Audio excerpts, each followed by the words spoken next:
하나님 아버지 감사합니다. 이렇게 여름 수련회를 예배해 주시고 또 우리의 발걸음을 인도해 주시고 은혜 받도록 허락해 주심을 감사합니다. 짧은 기간이지만 하나님께서 예배하신 이 놀라운 축복을 모두 받게 하시고 우리가 얼마나 큰 은혜 가운데 있는지 깨달을 수 있도록 영감을 더하여 주시옵소서. 주께서 또 저를 불러주시고 같이 은혜를 나누게 하셨사오니 하나님께서 예비하신 모든 은혜를 다 전할 수 있도록 또한 성령으로 역사하여 주시옵소서. 주님께서 이 귀한 시간을 우리에게 허락해 주심을 감사드리며 예수님 이름으로 기도합니다. 아멘. 네, 반갑습니다. 저는 서석용 목사입니다.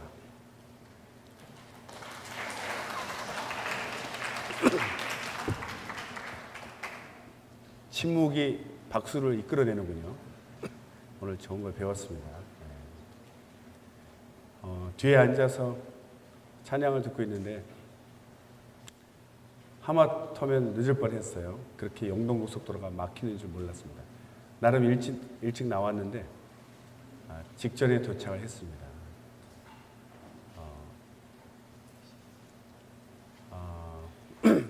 뒤에 앉아 있는데 그런 생각이 언뜻 드네요.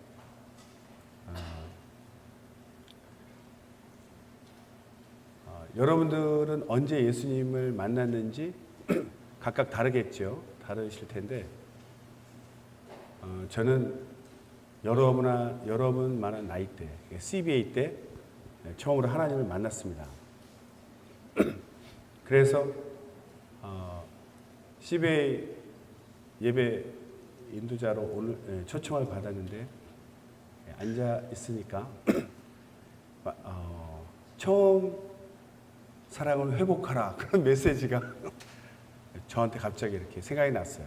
일부러 하나님이 특별히 여러분들을 저를 통해서 또 은혜를 받기 위해서 저를 또 선택하셨지만 저는 또 여기 와서 하나님이 CBA로 인도하신 이유가 처음에 내가 하나님 만났던 때를 정말 생각이 저절로 나네요. 한 30년 전쯤 되는 것 같은데요. 너무 감사합니다, 정말. 사실 또 어제 월요일 날부터 어제 오후까지 중국 정주시라고 하죠. 그곳에 또 중국이니까 말을 함부로 할 수 없는데요. 거기 우리 목사님이 성락교 출신 목사님이 수련회 한다고 하는데 저를 또 초청해 주셔서 월요일날 새벽에 갔다가 어제 오후에 다녀와서 저는 이번 일주일이 정말 너무 감사하고요. 또 내일은 또 우리 부평예배당 또 교회학교 여름 수련회 또 해야 되고 이런 걸 복이 터졌다고 얘기하죠. 네. 혹시 잠시만요.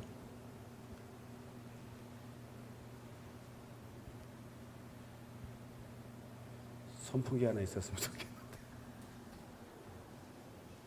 제가 더위를 많이 타가지고 혹시 구할 수 있으면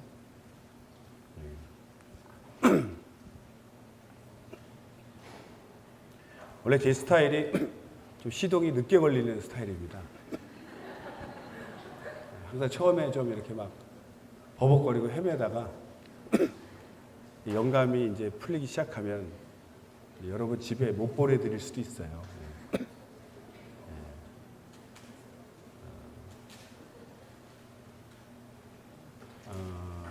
날씨가 매우 덥죠? 뜨겁게 찬양하시니까 더 더울 것 같아요. 왜 여름이 오고 왜 겨울이 오죠? 과학적으로 설명하면 시험 문제에 나왔던 것 같아요.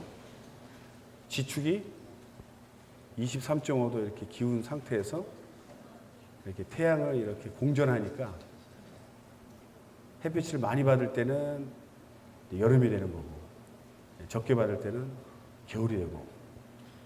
감사합니다. 여름이 되면 겨울에 대한 소망이 있고 겨울이 되면 여름에 대한 소망이 있으니까 이 소망 때문에 사람이 살아가는 것 같아요. 근데 열대지방에 가면 달력은 그냥 숫자에 불과한 거예요. 11월이든 12월이든 항상 덥습니다. 어떻게 거기서 사는지 모르겠어요. 제가 인도네시아 그때 성남교회 갔었는데 낮에는 거의 돌아다닐 수가 없고 밤에 겨우 나왔는데 밤에 나와도 꼭 지금 이런 분위기예요. 그 덥고 습도 높은 그런 상황에서 정말 에어컨이 없으면 살 수 없는, 그런데도 사람이 잘 살고 있더라고요. 또 북극 지방 가면 1년에 반은 밤이고 1년에 반은 또 낮이고, 그런데도 또 살고 있어요. 왜 이 얘기하냐면 우리는 지금 여기 있지만 이 지구상에 사람이 정말 곳곳에 사람이 살고 있더라고요. 생김새가 좀 다르고 말이 좀 다른데 열심히들 살고 있어요. 그리고 그들도 예수님을 믿는 사람도 있고 믿지 않는 사람도 있는데, 예를 들어서 지금 이렇게 막 예배 드리고 있는데 밖에서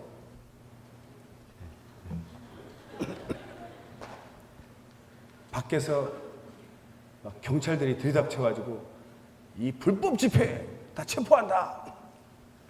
그리고 정말 감옥에 간다고 생각해 보세요. 상상을 못 하시죠? 어제까지 제가 그러고 왔습니다. 중간에 피신도 했다가 몇 시간 만에 다시 또 이렇게 들어오기도 하고, 정말 그 중국 아시죠? 중국은 종교의 자유가 법은 있죠, 법. 근데 외국인은 선교나 전도 활동을 할 수 없습니다. 잡히면 추방당하고, 중국 사람일지라도 삼자교회에 허락된 등록된 교회만 예배를 드릴 수 있는데 정부의 간섭을 받아야 되죠. 뭐 하지 마라 들어야 돼요. 그렇지 않고 자유롭게 예배를 드리기 위해서는 등록을 안 하는데 불법 집회입니다. 중국인 내국인이라 할지라도. 그래서 이렇게 수련회 같은 데 이렇게 하려면 멀리 몇 시간씩 산속에 이런 데 찾아가서 꼭 이런 데 이렇게 산속에 와가지고 하는데도 또 그 종교국 직원들이 또 염탐을 하죠. 지금 이 수련회 시즌이니까. 이렇게 듣고 있다가 찬양 소리 나고 그러면은 쓱 와가지고 어느 단체인지 알아보고 불법이면 그 다음날 경찰 동원해서 다 잡아갑니다. 그러니까 항상 이렇게 예배 드리고 있을 때 몇 명은 밖에서 경계를 쓰고 있는 거예요. 수상한 사람이 왔다 갔다 하나. 그래서 이상하다 싶으면 연락을 받고 예배 중에 그 목사님 가족하고 저하고 차 타고 도망갔죠. 피신. 멀리 숨어 있다가 몇 시간 있다가 간 것 같다. 저녁 드시러 오시죠. 그래서 그것도 몇 번 도망 다니면요, 그것도 생활이 됩니다. 이렇게 도망갔다가 들어왔다가. 외국 사람이야 뭐 쫓겨나면 그만이지만 그 사람들은 계속 경찰서 불려가서 이제 신문을 받고 어렵죠. 혹시 중국에 선교 활동 다녀오신 분 있으세요? 제 말이 거짓말이 아닙니다. 왜 그러냐면 이제 우리가 지금 이렇게 편안하게 예배 드리는 것이 정말 감사한 일이에요. 감사한 일. 근데 얼굴 보면 덜 감사한 분들 있는 것 같아요. 고민이 많죠. 고민. 이 고민은 우리가 숨이 끊어지고 낙원 갈 때까지는 항상 따라다닙니다. 고민. 그러니까 고민이 있는 것이 문제가 아니고, 고민이 없을 수는 없습니다. 죽기 전까지. 문제는 뭐예요? 고민을 이길 만한 능력이 더 중요한 거예요. 여러분들도 그 새신자 교재 있죠? 저도 배운 기억이 납니다. 저희 때는 노란 교재라 그랬어요. 노란 교재. 커버가 노란색이었어요. 근데 그 다음에 또 그 커버가 바뀌니까 이름이 바뀌었던데요. 거기 뒤에 보면 지금도 기억이 납니다. 이렇게 바퀴가 있는데 구덩이가 이렇게 있고 작은 바퀴가 빠져가지고 거길 못 빠져나가는 그림이 하나 있고, 그 옆에는 큰 바퀴가 있어가지고 구덩이에 빠지지 않고 덜컹 그리고 이렇게 쑥 지나가는 것이 있었어요. 그게 무슨 뜻이죠? 그런 그림 지금도 교재에 있습니까? 새신자 교재, CBA 교재 보신 분? 번쩍 그래야 대화가 좀. 네. 손 안 드신 분은 아마 편집된 이후에 오신 것 같아요. 네. 그게 뭘 의미합니까? 문제가 아니고 문제를 해결할 능력. 그 능력이 뭐겠습니까? 목사님은 성경도 안 찾고 바로 들어가시는 거예요. 제가 뒤에 앉아 있는데 영감이 와서, 문제가 크고 작고가 문제가 아니고 문제로 여기지 않고 넘어갈 수 있는 그 무언가가 진짜 우리가 찾는 거죠. 그게 뭐죠? 은혜입니다. 은혜를 많이 받고 내 영혼에 감사가 넘치면요, 육신적인 이런 고민들, 평생 따라다니는 고민, 학생 때는 공부를 잘해야 된다, 시험을 잘 봐야 된다, 졸업하면 취직을 잘해야 된다, 또 결혼을 잘해야 된다. 나이 들면요, 40대 후반 50대 넘어가면 누가 시키지 않아도 맨 건강 얘기합니다. 몸에 좋은 거. 안 그럴 것 같죠? 저도 안 그럴 줄 알았습니다. 밥 먹고 있는데 식사하고 앉아 있는데 선생님이나 누가 오면 벌떡 일어나서 인사해야 되는데 벌떡 안 일어나진다니까요. 다리가 부러질까 봐. 벌떡 이게 안 돼서 이렇게 손으로 짚고 일어나야 돼요. 확 일어나면 부러질 것 같아요. 느낌이. 오래 앉아 있으면 이게 굳어버려요. 그 짧은 시간에 관절이. 이렇게. 그러니까 그게 몸에 오니까 할아버지들 할머니들 가끔 걸어가시는 거 보면 이렇게 걸어가시죠. 이렇게. 네? 펭귄 비슷하게. 그 유심히 안 보이죠. 지금은 막 뛰어다니시니까. 저는 이게 눈에 들어오더라고요. 저분이 일부러 그렇게 태엽 인형처럼 이렇게 걷는 게 아니고 그렇게밖에 안 되는 거예요. 몸이 다 굳어가지고 이렇게 하면 부러질 것 같으니까 이렇게 걷는 거예요. 다 굳어가지고. 그렇게 앉으시려면 계속 유연 운동을 하시면 될 것 같아요. 고민이라는 게 끝없이 있습니다. 끝없이. 그걸 고민을 해결하기 위해서 고민하는 것이 아니라 주님의 은혜를 많이 깊이 받으시면 걱정거리가 생각이 안 나거나 그게 아주 작게 느껴집니다. 작게. 여러분들 거의 20살 이상 되셨죠? 여기 오셨으면. 초등학교 때 기억나십니까? 시험 문제 틀려가지고 엉엉 울었거나 막 억울해하던 거. 그때는 그 시험 문제 하나 틀리면 막 인생이 끝날 것 같이 울었는데 지금 생각해보면 안 그렇죠? 네, 그런 것처럼 지금 여러분도 지금 하는 고민도 또 한 10년, 20년 지나면 그때 그렇게 심하게 고민하지 말고 가볍게 넘어갈 걸 왜 그렇게 고민했나 그런 생각이 저절로 듭니다. 그래서 수련회 기간 동안 은혜를 많이 받으시기를 바랍니다. 예수님 사랑을 많이 깊이 체험하시기를 바랍니다. 저도 그 때문에 왔는데 말씀을 한번 찾아보겠습니다. 이번에 주제가 히브리서를 하는데 저도 히브리서 가지고 열심히 준비했는데 여기 앉아 있으니까 말씀이 바뀌었어요. 저는 성령께 순종하겠습니다. 요한 1서 2장 27절. 요한 1서 2장 27절입니다.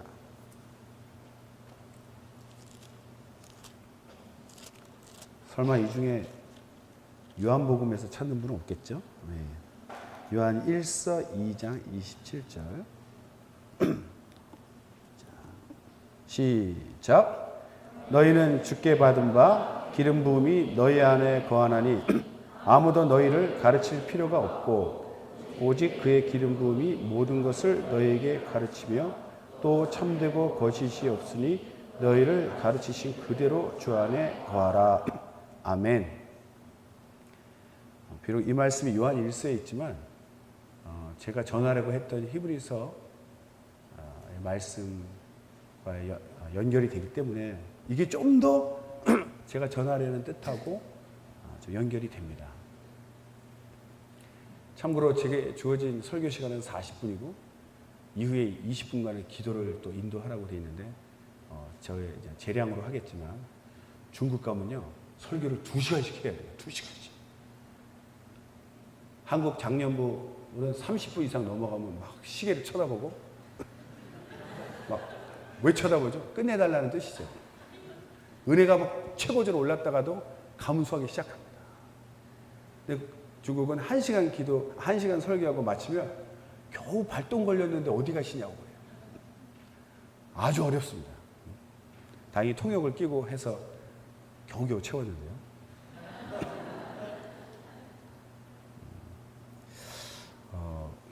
제목이 뭐죠? 제목. 영춘기. 태어나서 저는 처음 들은 말이에요. 영춘기. 그래서 저는 오춘기란 말은 들어봤어요. 한국말 재미있죠? 사춘기 다음에 오춘기가 온대요. 사실은 사춘기를 제대로 통과하지 못한 사람들이 만물들이 저를 환영하는 거예요. 지금. 어떻게 또 뚫고 와가지고 이렇게 열정적인 나방이죠. 사춘기를 제때 못 겪은 사춘기 나이가 한 중학생 정도 나이인데 그때 사춘기를 못 겪은 사람은 뭐 대학생이나 더 나이 들어가지고 말로 이제 한국말로 치는 오춘기를 겪는다. 사춘기 그러니까 또 어떤 사람은 사춘기가 그 넉사자였어 이런 사람이 있는데 그러면 안 됩니다. 무슨 사자예요? 야, 한글로 사춘기 되니까 넉사자죠. 그럼 안 된다니까요. 생각사자. 생각에 봄이 왔다. 좀 아시면 아신다고 좀 반응을 좀 해주세요. 매너예요, 매너. 생각에 봄이 왔다. 생각이, 봄이 뭐죠? 움츠렸다가 깨어나는 거 아닙니까? 르네상스. 깨어났다. 생각이 깨어났다. 그게 사춘기예요, 사춘기. 근데 그거를 이제 넉사자로 생각해서 이제 오춘기가 왔다는데. 사춘기가 뭐예요? 그동안 부모님 밑에서 하라는 대로, 시키는 대로 살았잖아요. 왜?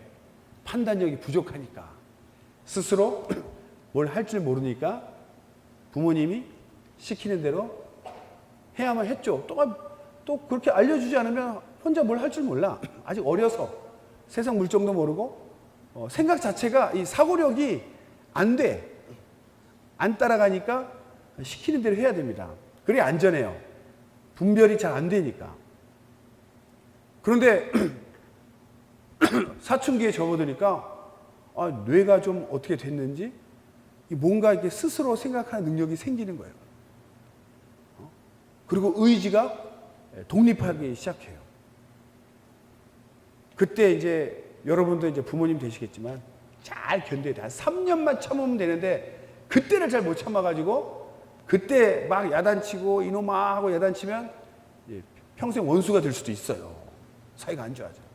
그때 꾹 참고 3년만 기다리면 다시 철이 드는데 그 생각이 돌아가기 시작하면서 이제 막 그 독립적으로 뭔가 생각하려고 그러고 의지가 막 부모로부터 독립하는 시기가 사춘기 아닙니까?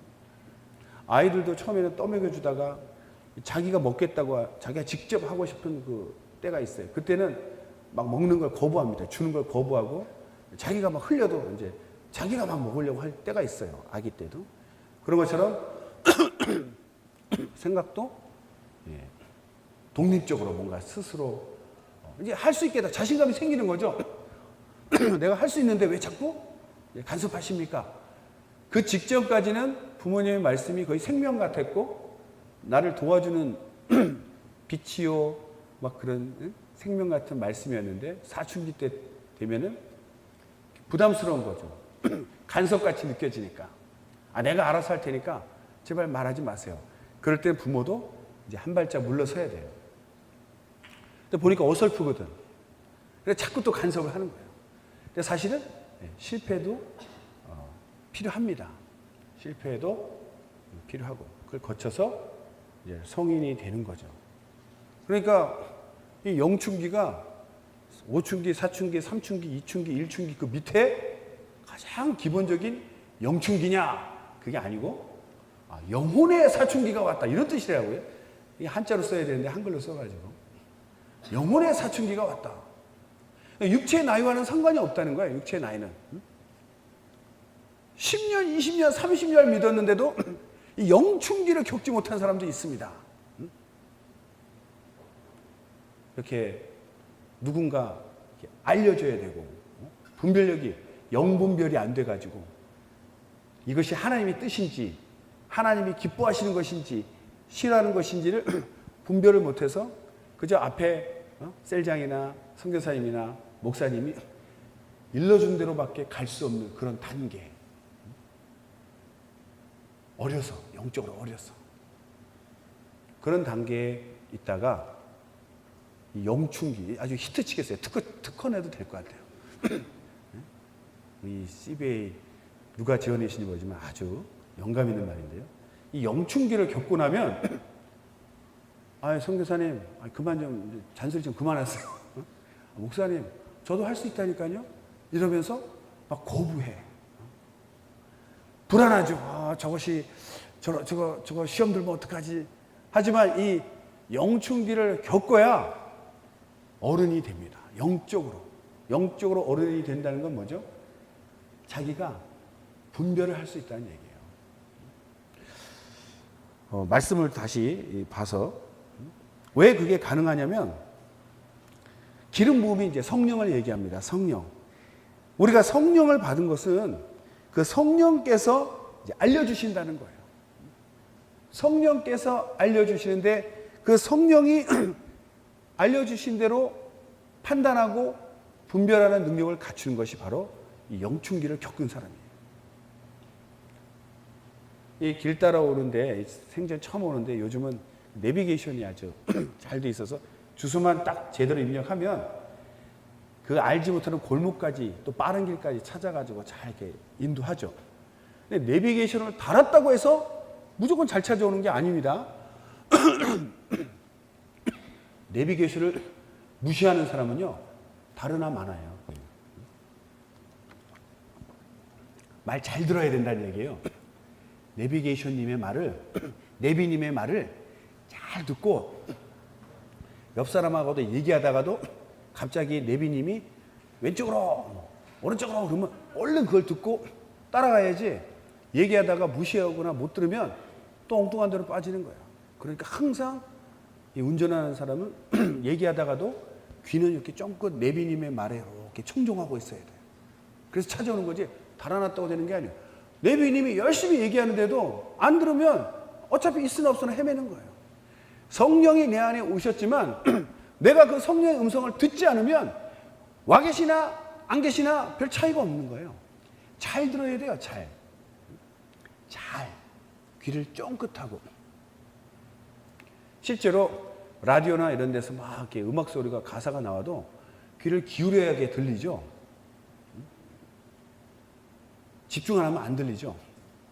제가 방언통역은사를 CBA 그 초창기 때 받았는데 지금도 중국 가서 쓰고 왔습니다.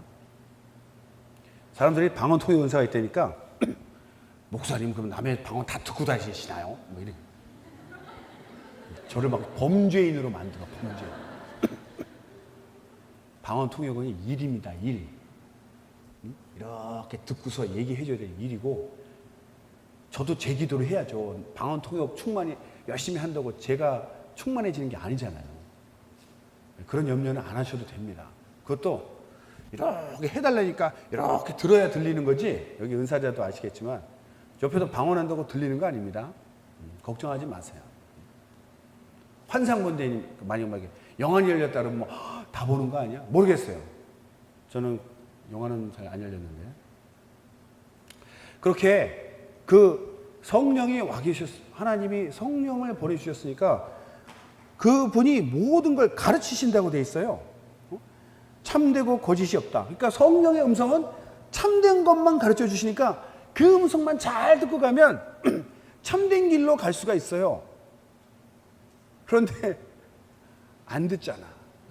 집중을 안 하면 안 들리는 거야. 말씀하시는데도 안 들리니까, 못 들으니까 이게 거짓된 길로 갔다가 헤매고, 그러면 누가 걱정하시겠어요? 내가 시험 들어서 죄악에 빠져서 방황하고 있으면 누가 걱정하세요? 나님이 걱정하십니까? 나는 괴롭죠. 더 괴로워하는 분이 있는데 누구세요? 하나님 아버지. 우리가 뭐 도둑질을 하든지 강도질을 해가지고 경찰서에 잡혀가면 전화 옵니다. 대개 자녀가 범행 현장에서 잡혔습니다. 데려가시죠.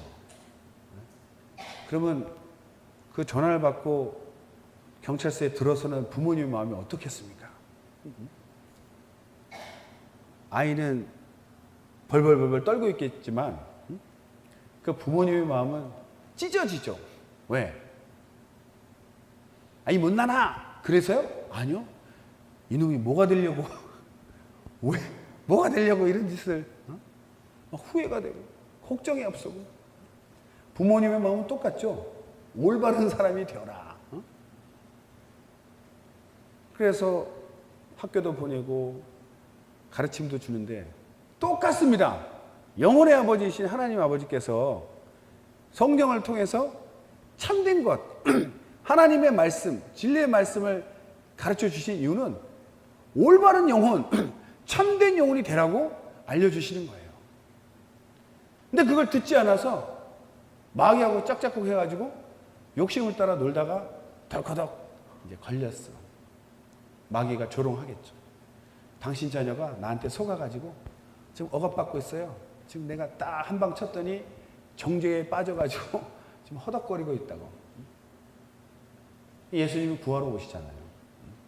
그때 마음이 어떻겠냐 이거예요. 마음이. 야 이놈 자식아 빡! 한 대 때릴 수도 있겠지만 찢어지시는 거예요. 하나님 아버지의 마음을 알자. 두 번 시작. 하나님 아버지의 마음을 알자. 하나님 아버지의 마음을 알자. 신앙생활을 왜 하십니까? 여전히 마음 가운데 자기 문제를 해결하려고 나도 좀 복 좀 받아보자. 공부도 잘 됐으면 좋겠고요. 지혜를 주셔서 시험 잘 보게 해주세요. 물질의 복을 주셔서 좀 잘 살게 해주세요. 물론 그것도 복입니다. 주님 가난하게 오셨고 그것도 물질의 복인데 여러분 효자 아십니까? 효자? 다른 말로 이제 철들었다 그러는데 철든 효자와 철들지 못한 불효자의 차이가 뭡니까? 차이. 효자는 부모님의 마음을 자녀임에도 불구하고 부모님의 마음을 깨달은 자예요. 깨달은 자. 그래서 보통 이렇게 맏아들이 이제 맏이가 먼저 커가지고 부모님이 어디 멀리 이렇게 어디 여행을 갔다 오거나 뭐 결혼식 참석하면서 그 어린 철부지 동생들 잘 돌봐라. 그럴 때는 이 맏이가 뭐 아들일 수도 있고 딸일 수도 있고 요즘같이 성평등 시대니까 이 동생을 돌볼 때 형의 마음, 누님의 마음으로 돌보면요 맨날 좁힐 거예요 그냥. 아유 이것들 나 지금 친구랑 놀러 가야 되는데 니들 때문에 놀러도 못 가고 하루 종일 잡혀 있어야 되니까 얼마나 화가 나겠어요. 그러니까 잘 놀고 있는데 조금만 좀 이상하면 그냥 화풀이 하느라 막 좁혀고 화풀이 할지도 몰라요.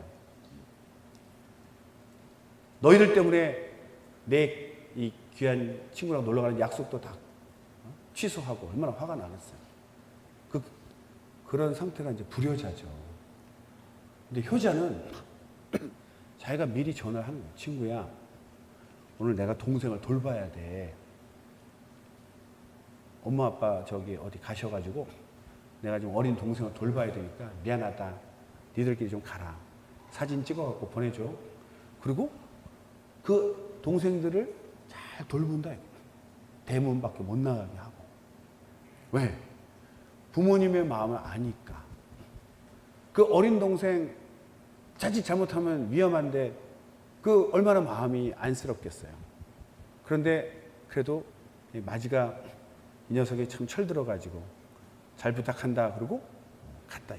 그러니까 부모님 마음이 돼서 잘 돌봐가지고 부모님 오셨을 때까지 하나도 안 다치고 배도 안 고리고 이렇게 잘 먹여가지고 그래도 얼마나 그 부모님이 기쁘시겠어요. 영적으로도 철든 사람은 영적 효자는 하나님 아버지를 기쁘시게 하려고 해요. 나를 기쁘게 하는 사람은요, 나밖에 모르기 때문에 내게 주어진 일들이 나한테 유익하며 좋은 일이고, 나한테 나의 어떤 꿈을 깨거나 나의 꿈을 이렇게 접게 만드는 것은 아주 싫어하죠. 그런데 정말 이 장성한 분량, 여기 나오죠. 온전한 사람이 대해서 그리스도의 장성한 분량이 충만한 데 이른 사람은 자기의 유익을 구하지 아니고요, 하나님 아버지의 마음, 그분을 기쁘시게 하려고 생각합니다. 고민을 해도 수준이 달라요. 내 뜻을 이루지 못해서 고민하는 사람이 있는가 하면 하나님 뜻을 이루지 못해서 고민하는 사람도 있습니다. 죄를 짓고도 벌 받을까 봐 벌이 무서워서 덜덜 떠는 사람도 있고요. 내가 죄 졌을 때 그릇된 길로 갔을 때 가슴 아파하실 하나님 아버지 마음, 하나님 아버지 마음을 아프게 해드렸다는 그 생각에 회개하는 사람도 있습니다. 겉보기에는 똑같은 회개지만 속이 완전히 다르죠. 하나님 아버지를 위해서 회개하는 사람은 다시는 안 하려고 정말 회개합니다. 그런데 자기의 위기를 벗어나기 위해서 살려주세요, 살려주세요 하고 벌이 안 왔어. 다행이다. 휴. 그런 사람은 또 유혹이 오면 또 그 죄를 지을 수 있어요. 왜? 그때 재수가 없어서 걸린 것 같아. 그렇게 차이가 납니다. 차이가.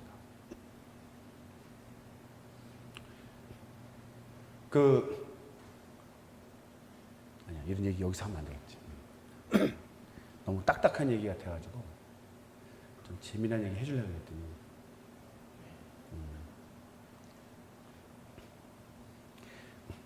제가 아는 동기 목사가 있는데 저쪽 편에 있는, 나는 이쪽 편에 있고 순화시켜서 말하는 거예요.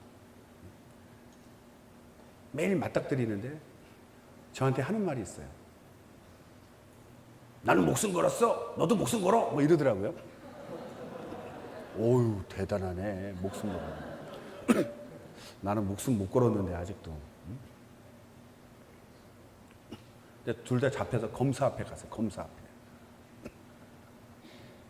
나는 뭐 거기 동영상에 찍힌 대로 뭐 해주십시오. 다른 말이 없는데 그 목숨 걸려고 한 그 친구는, 동기 목사는 막 빠져나가려고. 그 내가 그 모습이 너무 막 기가 차서 너 목숨 걸었다며? 그랬더니 바바바바바 하더라고. 어떻게 그 위기만 모면하려고 아주 가려는 모습으로 나랑 친한 척하고, 얘랑 나랑 친구예요, 친구. 둘이 잠깐 얘기 좀 하고 오면 안 될 거면 왜 급친절이야 갑자기. 응? 그래놓고 예배당에서 다시 만나면 그냥 내 목을 조르고 그냥 내 다리를 꺾고. 응? 저건 검사 앞에서 회개한 척, 잘못을 시인한 척 했지만 그게 다 거짓말이다 이거예요. 그때만 모면하려고 하는 거예요. 예를 들어서 그렇다 이거예요. 하나님 앞에 회개를 해도 요때만 좀 면하려고 제발 벌 내리지 마세요. 벌 내리지 마세요. 이렇게 회개한 사람은 휴, 다행이다. 근데 중심에 회개한 게 아니더라고요. 그럴 때는 다시 유혹이 오면 할까 말까 또 고민해. 그러니까 죄짓고 회개하고 죄짓고 회개하고. 왜 그렇죠? 그때 그 사람의 회개는 꼭 위기만 모면하려고 하는 거예요. 그런데 정말 내가 죄졌을 때 십자가에 달린 예수님을 생각하고 나를 살리기 위해서 십자가에서 피 흘려 죽으셨는데 내가 또 예수님을 십자가에 못 박아야 되나? 나 때문에 마귀로부터 조롱받는 그 하나님의 입장을 생각해 봤나? 당신 자녀가 내 말을 듣고 있습니다. 내 말을. 당신 말을 안 듣고 내 말을 듣고 지금 죄 짓고 있잖아요. 얼마나 그 조롱하겠어요. 그 모욕을 참고 또 예수 피를 보이고 또 이렇게 꺼내 오겠죠. 그 참담한 하나님 아버지의 마음. 느껴보셨나요? 그걸 느껴본 사람이라면 어쨌든 죄는 짓겠지만 정말 가슴 아프게 회개를 합니다. 다시는 내가 하나님 마음을 아프게 하면 안 되겠다. 제가 깨달은 회개는요, 위기 모면형 회개가 아니고 지옥에 안 가려고 몸부림, 지옥 무섭죠. 솔직히 지옥 가기 싫죠. 지옥에 안 가려고 살려주세요. 이런 게 회개가 아니었고요. 제가 하나님을 여러 번 만날 때 처음 만났을 때 그 회개는 내가 죄를 지으면 하나님이 정말 가슴 아파하시는구나. 그래서 내가 죄를 지으면 안 되겠다. 하나님의 마음을 더 이상 아프게 하면 안 되겠다. 그런 생각이 들더라고요. 그래서 회개할 때 저는 항상 잘못했습니다가 나 혼날까봐 잘못했습니다가 아니라 하나님 아버지 마음 아프게 된 것 때문에 저는 잘못했습니다 합니다. 그러고 나면 또 새로운 죄를 지을 수는 있겠지만 지었던 죄에 대해서는 정말 안 지으려고 몸부림쳐요. 왜? 2번 못 박을 수는 없잖아요. 가슴에 못 칠할 수 없잖아요. 그래서 성령을 우리에게 부어주신 이유는 그분이 우리를 잘 인도하십니다. 중요한 건 청종을 해야 돼요. 또 말씀 한번 볼까요? 이제는 고린도전서 2장 11절. 고린도전서 2장 11절. 히브리서도 한번 읽을 거니까 너무 걱정하지 마세요. 2장 11절.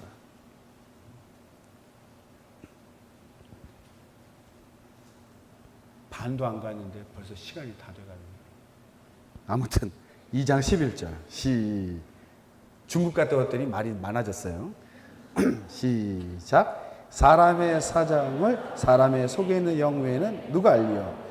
이와 같이 하나님의 사정도 하나님의 영 외에는 아무도 알지 못합니다. 12절까지 시작.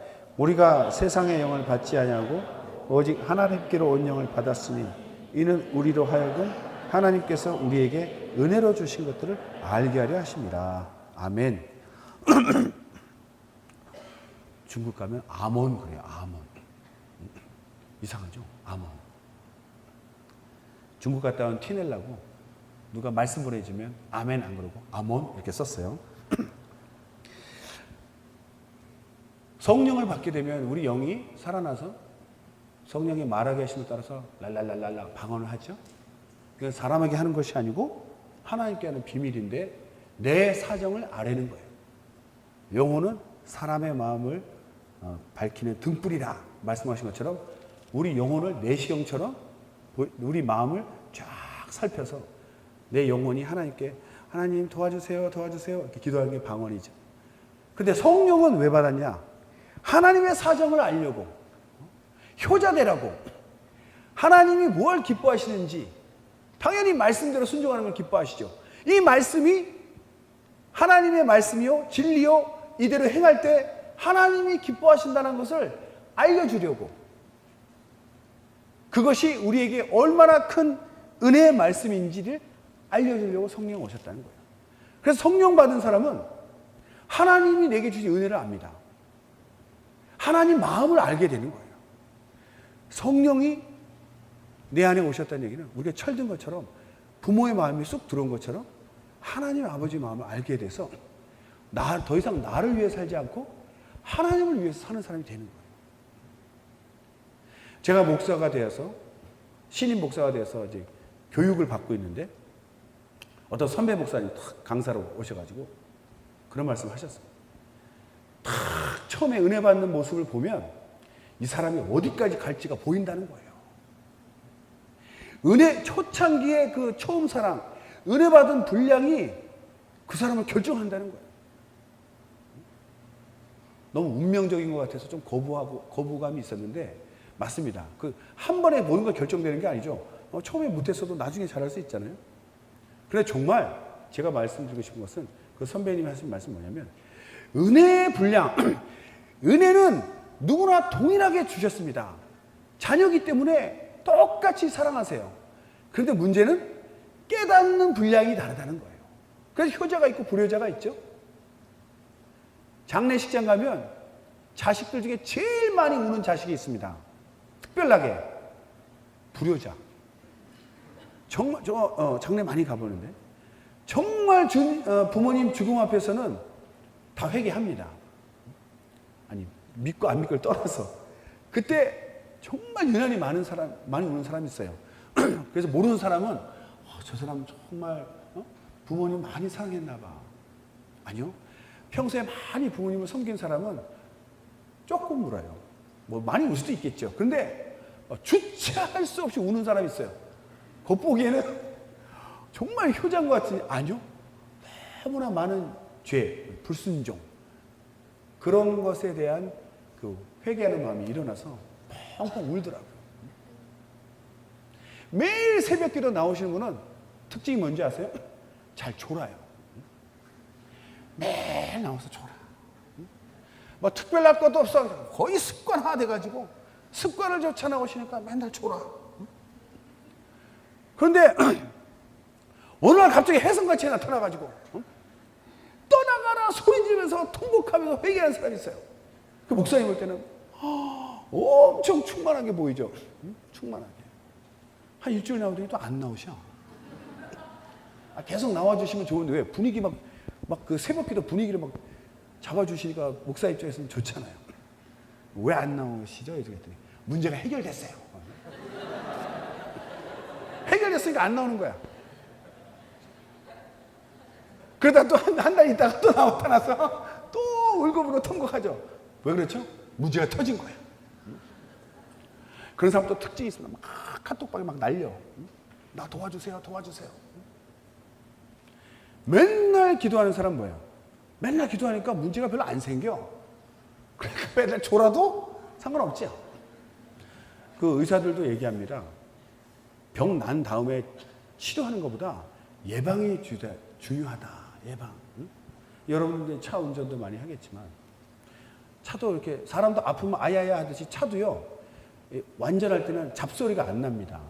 근데 뭔가 이렇게 좀 고장 나려고 그러면 소리가 나. 소리가 어디가 풀려가지고 이렇게 떨리는 소리가 나는 거야.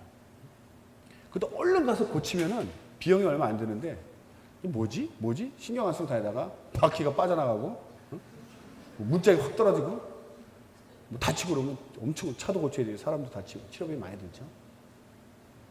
그러니까 미리미리 기도하는 사람은 그런 일이 없더라고요. 그러니까 성령을 받은 사람의 성령을 주신 이유는 하나님이 내게 어떤 은혜를 주셨는지를 아는 거예요.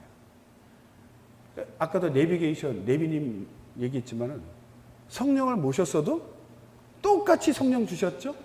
그런데 성령을 받았어도 거기에 청종하지 않으면 하나님 아버지 모르기 때문에 여전히 자기 문제에 빠져가지고 방황하더라. 이제는 여러분이 성령을 받았다면 성령 받은 그 사람이 돼야 돼요. 아니 성령 받은 사람이나 안 받은 사람이나 별 차이가 없으면 어떻게 돼? 안 되죠.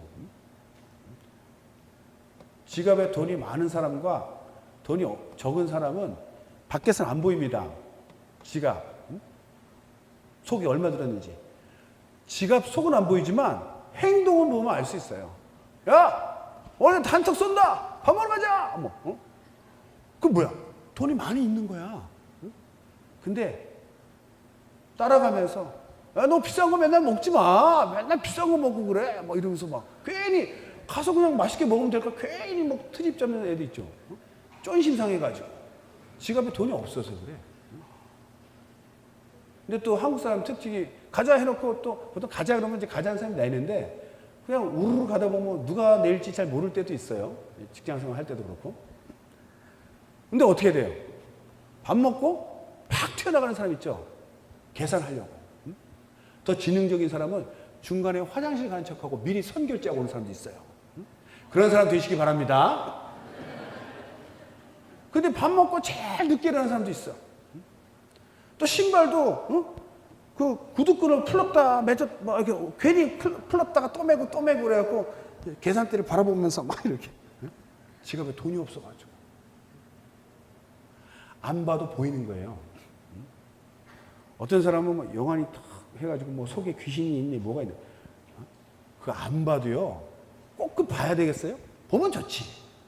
보면 피곤하실걸? 말해주고 싶어가지고 귀신이 보이면요 기도하세요. 가서 야 너 안에 귀신이 데리지 말고 그러면 억압되거든요. 그 다음부터 왕따 당하십니다. 은사자들 조심하셔야 돼요. 그런데 저는 오늘 알게 되죠. 귀신이 들어가면 귀신 짓을 해요. 하는 짓이 다 귀신 같아. 그 있는 거야. 뭐 굳이 뭐 있냐 없냐 물어볼 필요 없어.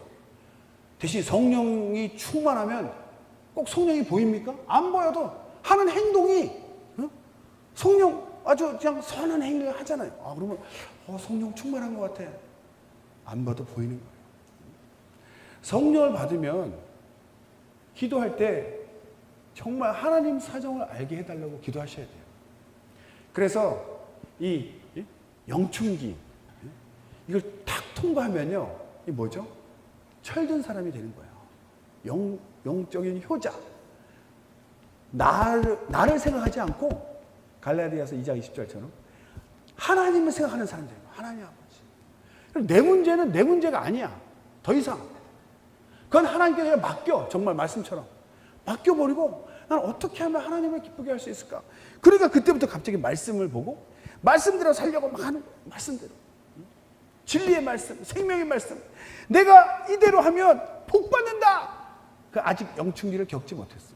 이 말씀대로 하면 누가 하나님이 기뻐하신다. 하나님을 기쁘게 하려고. 나중에 자녀를 키워보시겠지만 꼬맹이 때 막 그림 어디 미술학원 가서 그림을 그려가지고 이상한 괴물같이 그려갖고 이 뭐야? 누구야? 그러면 아빠래. 내가 이렇게 생겼냐? 응? 그런 부모 없습니다. 응? 아빠라니까 잘 그렸다. 이 괴물 같은 아빠를 잘 그렸다. 이렇게. 응? 왜? 기특하잖아요. 사실 어릴 때 보면은 부모님은 다 갖고 있잖아요. 그러니까 부모님 생신 때 뭔가 선물을 하고 싶은데 뭘 해야 될지 고민이 돼. 내 용돈 가지고 뭘 해봤자 빚도 안 나잖아요. 응? 또 어르신들은 또 그런 거 선물하고 그래. 한국 사람은 또 이 반어법이 너무 잘 쓰셔가지고 야단을 칩니다. 좋은 막. 응? 외국 사람들은 선물 받으면 와 기뻐해가지고 그 자리에서 뜯어가지고 보면서 너무 좋다 막 이렇게 하잖아요. 솔직한데 한국 사람들은 한 수준 높아. 솔직한 표현을 아주 낮게 봐, 수준을. 뭘 이런 걸 다 사오냐고 막 야단쳐. 명절 때 막 그 친척들과 막 야단을 막 치는 야단. 응? 몰래 저기다 이렇게 놔두면 간 다음에 뜯어봐. 몸에 좋은 거 막 이러면서 막. 응? 아주 속을 숨기는 그런 게 좀 있더라고요. 부모님 입장이 되면요. 그게 그 물건을 보는 게 아니라 이 녀석이 부모님한테 선물도 할 줄 아네. 부모님이 다 갖고 있죠, 모든 걸.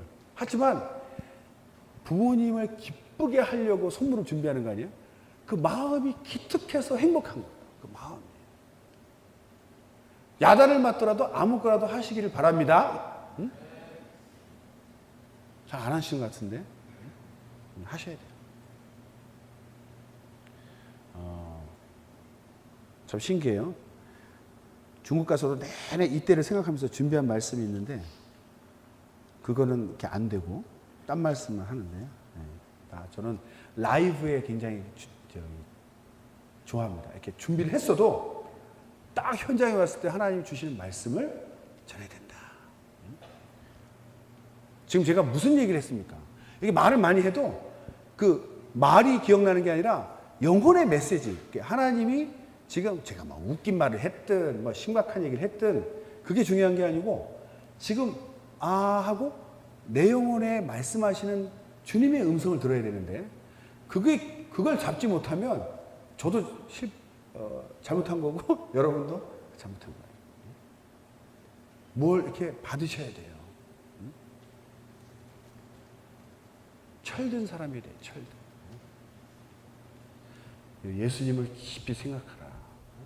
평소에 생각을 안 한 사람도 안 한 사람은 생각해야 되고 평소에 하던 생각을 더 깊이 하라는 거예요. 깊이. 왜 예수님을 생각하라? 예수님이 뭐 했는지, 무슨 행동하셨는지, 왜 아버지 품을 떠나가지고 이 땅에 왜 오셨는지 그걸 유심히 보라는 거예요. 생각해서. 하나님이 이 땅에서 제일 기뻐하는 사람이 누굽니까? 예수님밖에 없었어요. 이는 내 기뻐하는 자요, 내 사랑하는 아들이라. 너희는 저의 말을 들으라 그랬잖아요. 하나님 함께 하셨던 하나님의 아들만이 유일하게 하나님 아버지 마음을 아십니다. 그래서 그분은 육체로 오셔서 자기가 만든 피조물로부터 수모와 조롱과 모욕과 육체의 고통을 당하시고 결국 죽기까지 하셨지만 사람 볼 때는 바보 같고 멍청이 같고 실패한 것 같이 보이지만 사실은 하나님 아버지의 뜻을 이루러 오셨잖아요. 왜? 그래야 우리 영혼이 구원을 받고 마귀를 정죄할 수 있기 때문에. 그 길이에요. 사람이 어떻게 보는가는 전혀 상관하지 않아요. 오직 내가 아버지를 사랑하는 것과 아버지 뜻을 이루러 왔다. 그거 하러 오신 거예요. 오직 예수님은 하나님 아버지의 마음을 아시고 그 뜻을 이루기 위해 오셨다. 그것을 성령을 통해서 우리도 동일하게 깨닫는 거예요. 그래서 성령으로 충만하면 충만할수록 예수님을 닮아갑니다. 또 예수님 닮으니까 미국의 어떤 목사처럼 머리도 요게 성화에 나오는 것처럼 이렇게 기르고 하얀 세마포 입고 이게 설교하시는 분이 있어요. 그걸 닮으라는 게 아니고 영적으로 하나님 아버지의 기뻐하시는 그 뜻을 이루려고 완전히 삶이 바뀌는 거예요. 그게 예수님을 닮는 거예요. 예수님 깊이 생각하라. 뭘 느끼셨습니까? 했더니 예수님은 더운 날 많이 다니셨는데 뭐 어쩌고저쩌고 외모적인 거 엉뚱한 거 생각하시면 안 되고 예수님은 오직 하나님 아버지의 뜻을 이루려 순종하셔서 하나님 아버지를 기쁘시게 하려 오신 분이잖아요. 그걸 우리가 깨달아야 되는 거예요. 깨닫고 더 이상 자기 문제 떠오르지만 거기에 빠져있는 상태는 아직도 영적으로 어린 단계다. 그걸 뛰어넘어서 하나님 아버지를 기쁘시하는, 즉 말씀에 순종하는 삶을 살게 되면 하나님도 기쁘시게 하고 하나님이 기뻐하시는 그 기쁨, 내 안에 계신 성령께서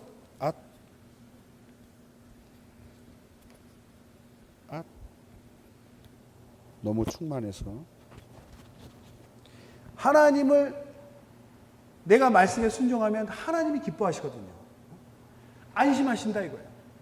장성한 자가 되어서 자식이 정말 이렇게 부모님도 그렇죠. 자식이 정말 선과 악을 분별할 줄 알고 세상에 참 유익을 끼치는 훌륭한 사람이 되면 부모님이 기쁘시잖아요.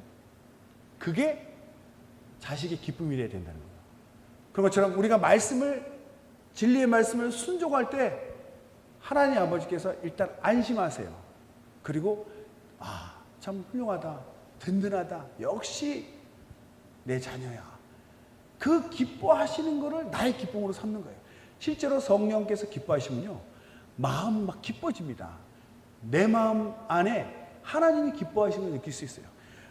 내가 만약 정욕대로 내 욕심을 이루고 만족해서 오늘도 땡땡했다, 우와 기쁘죠? 그런데 마음은 우울해. 왜 그렇죠? 성령께서 근심하시니까 그 근심을 내가 느끼는 거예요. 내가 주의 일 하느라 내 재물과 내 시간을 허비했어. 나는 고민이 돼. 근데 이상하게 마음은 기쁘다 이거예요. 왜 기쁘죠? 하나님이, 성령께서 내 안에서 기뻐하시니까 내가 모르는 또 다른 기쁨이 있다. 그 기쁨이 바로 하나님의 기쁨이고, 그걸 우리에게 주시겠다는 거예요. 예수님께서. 세상에 주는 것 같지 않은 나의 평안, 나의 기쁨을 주리라.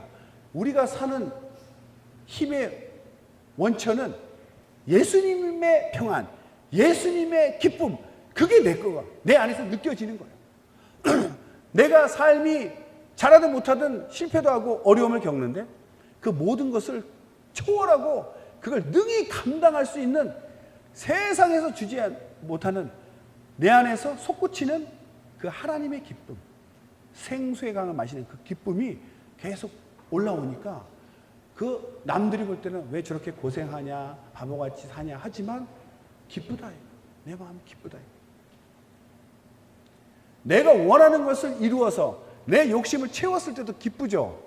그런 기쁨으로 사는 자는 아직 영충기 못 겪은 사람이고, 영충기를 겪은 사람은 다시 말씀드리지만 내 기쁨을 추구하는 자가 아니라 하나님의 기쁨을 추구하고 그 기쁨이 내 안에서 솟구치는 걸 경험한 자다. 그게 우리 영혼의 기쁨이에요. 영혼의 양식이고, 그래서 내가 영적 존재구나 아는 거예요. 육신적으로는 내가 하고 싶은 걸 못했는데 하나님이 주시는 기쁨으로 사는 거예요. 목사가 왜 목사 되는 걸 두려워하죠? 사람들이 딱 보니까 하고 싶은 걸 못해. 할 말도 못하고 육체적으로 엄청 제약이 많습니다. 그런데 육체적인 제약이 많지만 영혼은 너무나 행복한 거예요. 남보다 더 많이 말씀을 봐야 돼. 왜? 전해야 되니까. 그래서 말씀을 전할 때 듣는 사람도 기쁘지만요, 전하는 자가 더 기쁩니다. 사실은 준비를 한 거에 몇 배의 기쁨이 막, 준비하지 않은 영감도 막 솟구칠 때, 그 성령께서 막 말씀을 전할 때 그 기쁨이 내 안에 막 넘쳐나거든요. 좀 이기적인 말 같지만 여러분이 은혜 받는 것도 중요하지만 전하는 나도 더 기쁘다 이거야. 몇 분 안 남았다고 메시지가 오는 거야. 봐봐, 지금 마무리 부탁드립니다. 식사 시간이 12시 반이라고. 그러니까 안 보내줘도 다 아는데.